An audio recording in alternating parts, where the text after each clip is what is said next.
anistia geral.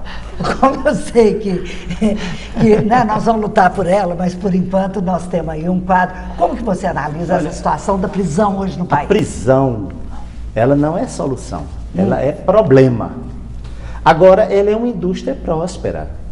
Em Minas Gerais, no governo Aécio Neves, por exemplo, retirou-se da capital, né, aqueles grandes presídios que atraíam os holofotes da mídia e atraía as atenções dos organismos internacionais como Anistia, Human Rights Watch. Eu acompanhei por diversas vezes esses organismos internacionais visitando as prisões em Belo Horizonte. E mostrando desrespeito aos direitos humanos. Mostrando todo aquele quadro que levou o Dr. Livingstone, numa atitude corajosa, a se posicionar como magistrado, como um cumpridor da lei. E interpretar foi punido pelo tribunal. a lei, né? O juiz foi punido pelo tribunal porque cumpriu a lei. Pois bem, nós estamos hoje, aí constrói-se aqui na região metropolitana contra a lei, porque a lei estadual estabelece, no máximo para os novos presídios, 170 vagas. Eles estão construindo agora, o PPP, essa patifaria público-privada, para 3 mil, um presídio aqui de 3 mil, quando se sabe que esses grandes conglomerados não recuperam nada. É uma indústria próspera, sim, porque ali vão ter, para construir, já as empreiteiras. Olha o preço do metro quadrado das prisões que estão sendo construídas na região metropolitana de Belo Horizonte. É o mesmo preço das construções luxuosíssimas dos ricos de Belo Horizonte. Então, há uma indústria que as empreiteiras ganham e ganham muito bem. Então, para isso, é solução a prisão. E depois para administrar também. Depois para administrar. O corpo de funcionários, né, que é empregado ali, sem concurso, também é uma indústria próspera, para os políticos, sobretudo, que indicam.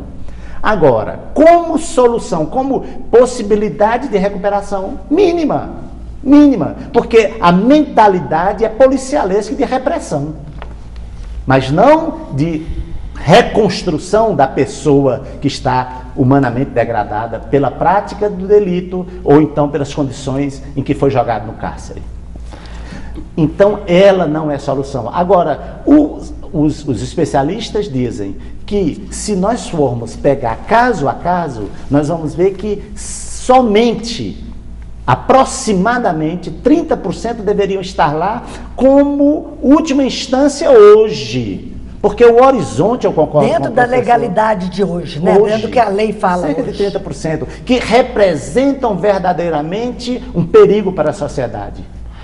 Agora, os demais poderiam estar cumprindo penas alternativas, e essas penas alternativas, quanto mais aplicadas em maior número e bem acompanhadas, porque senão, agora aqui, o Estado brasileiro, ele consegue, as boas ideias, ele consegue deturpar de tal modo que a situação permanece a mesma.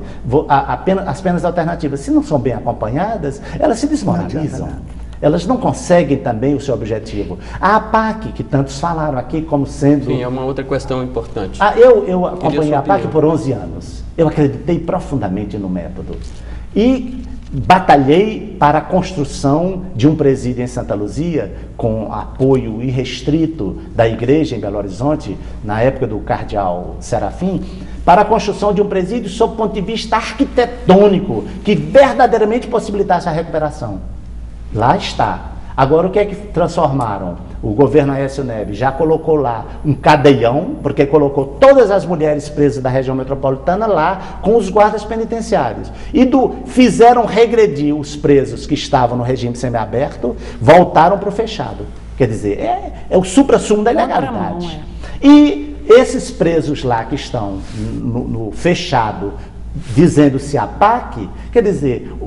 A APAC perdeu completamente a autonomia. O judiciário e o executivo se apossou da APAC. E os que lá estão cumprem simplesmente ordens. Agora eu pergunto, é melhor, como diz o professor Vigílio, é melhor do que o outro lado onde estão as mulheres? Sim, porque as mulheres estão sendo torturadas pelos guardas penitenciários. E os que estão sob a APAC, pelo menos, estão recebendo um tratamento mais humano.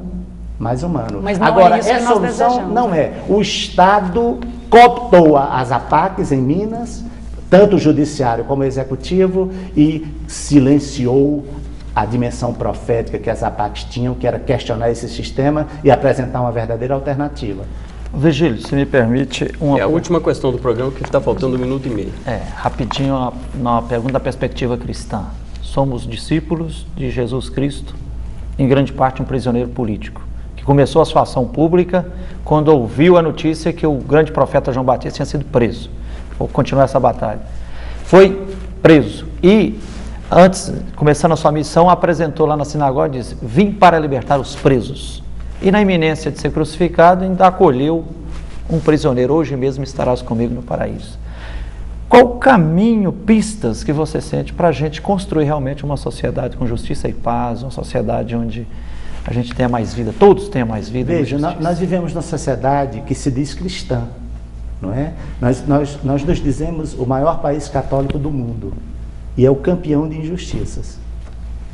Eu creio que se nós nos debruçarmos sobre a pregação de todas as religiões, dos budistas, dos muçulmanos, dos cristãos e dos irmãos espíritas, nós teremos um horizonte que é o horizonte da justiça e do amor, da igualdade, da fraternidade.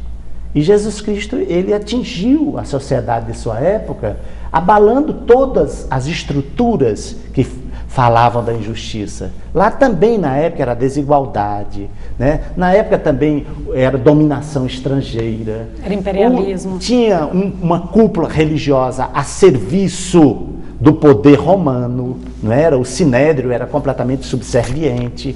Então, e a desigualdade reinava na sociedade do tempo de Jesus.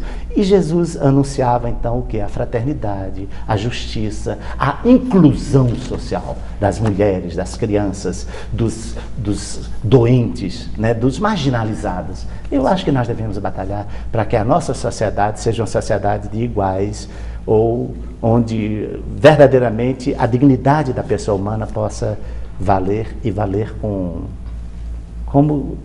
vida em abundância, como diz Jesus. Muito obrigado, professor Fábio Alves, um militante aí das áreas sociais, inclusive dos direitos humanos. Quero agradecer muito também ao professor Virgílio de Matos, professor de criminologia, e ao juiz Livingston Machado, que também estiveram conosco nos outros blocos. Agradecer essa banca de entrevistadores novamente excelente. Precisava de um agradecimento especial, porque o Frei Gilvander realmente secretariou com toda a competência. Claro.